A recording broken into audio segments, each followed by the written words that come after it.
This is Rashad Hawkins. He's on the second floor of the Meigs County Courthouse in Tennessee. He was just sentenced to serve time in jail for failure to pay child support. And before the deputies could detain Hawkins, he fled the courtroom. Now, on the security camera, he hops the railing and is barely hanging on before he lets go. And the deputy appears not to follow. Keep your eye on Hawkins' legs as they dangle from the floor above. With nobody around, he hops up like nothing happened, running to the exit. People from the first and second floor come to check on all the commotion. And by then, Hawkins is long gone. He was on the run for just shy of 3 weeks until he was arrested over 200 miles away. In addition to the outstanding warrant from Tennessee, he was hit with a list of new charges, from criminal trespassing to assault on a police officer to resisting arrest. This is Jason Cordero in the Rochester Hills courtroom in Michigan. He was just sentenced to 90 days in jail for disorderly conduct and retail fraud. Now, take a look around the courtroom. Something is missing. The court deputy. After Cordero was given his sentence, he was reportedly told to sit down and wait by a wooded area. Cordero now faces new charges, including escaping lawful custody and resisting and obstructing a police officer.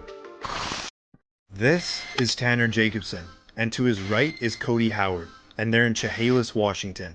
They are both dressed in prisoner uniforms and handcuffed as they appear on the third floor of the Lewis County Courthouse. Jacobson is in for charges of reckless driving and driving with a suspended license. Howard is in for charges of second-degree burglary, first-degree trafficking in stolen property, third-degree driving with a suspended license, and 2 warrants for failure to appear in court. Right here is Judge R.W. Buzzard. It appears there are no deputies in the room. Then Howard and Jacobson decide to do the unexpected and make a run for it. First goes Howard, then Jacobson. It appears this bystander almost goes after the escapees, but is held back. Judge Buzzard doesn't hesitate. You can see him ripping off his robe and going after the 2 men. They just made it out of the courtroom, but they're still in their handcuffs and sandals.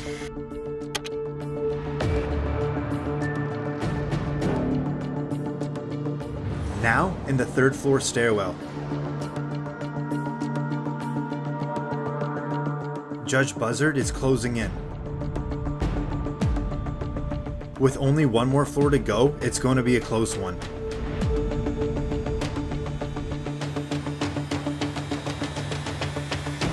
After Jacobson takes a quick look around, he's out the door and gone. But for Howard, not that easy. Judge Buzzard caught up and captured him. Jacobson was later picked up a couple blocks away. I only get like 4 blocks and then I stopped. I just stopped on my own. I'm like, what am I doing right now? I said, what am I doing? What did I just do? I gotta go with it now. There's nothing, I can't stop right here. There's nothing I can do now. I'm screwed. We were sitting there on the benches together and he's like, I'm gonna run. It was just a split second, decision. I don't even know why I did it. I would be out of here if I wouldn't have ran. They were both charged with second-degree escape. Reportedly, Jacobson was sentenced to 1 year and 1 day, and Howard was sentenced to just over 3 years behind bars. This is Joel Delgado. He's currently being brought to the Pulaski County Courthouse in Little Rock, Arkansas. He's brought into court to face multiple charges, including residential burglary and theft of services. Reportedly, during his arrest, he claimed he was injured, so he was brought to a hospital. Now, the sheriff deputy is currently escorting Delgado into the courthouse to face his charges. But steps before they enter the door, Delgado loses his shoe, which just might be a distraction for his getaway plan. What do you say, OJ? Hey, you see a shoe back there? Where is it? With Delgado being in a neck brace and a wheelchair, it appears he can't walk, but he sure can run.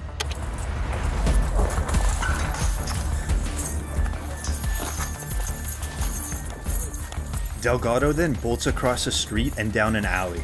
Oh, I'm gonna catch you, baby. I'm finna shoot your. The deputy seems to lose him and searches through the streets looking for the suspect. Hey, can you call the police for me?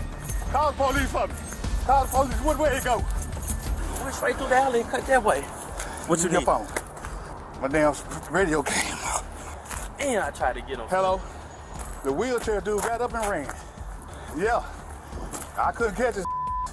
The wheelchair dude. I couldn't catch him, hell. After no luck, the deputy makes it back to the front of the courthouse.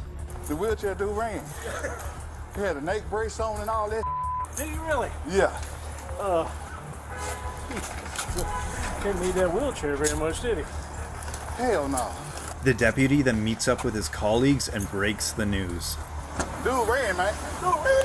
Hell yeah. What? He took off? Yeah, I couldn't catch that dude. He jumped the rail.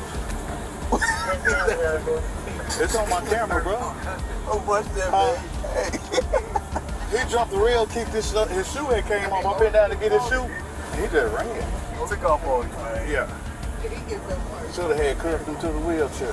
However, the suspect's freedom was short-lived, as he was caught a few hours later, where he claimed he was injured and couldn't walk again. And now he faces an additional charge of third-degree escape. Reportedly, Delgado has pleaded not guilty to all charges against him.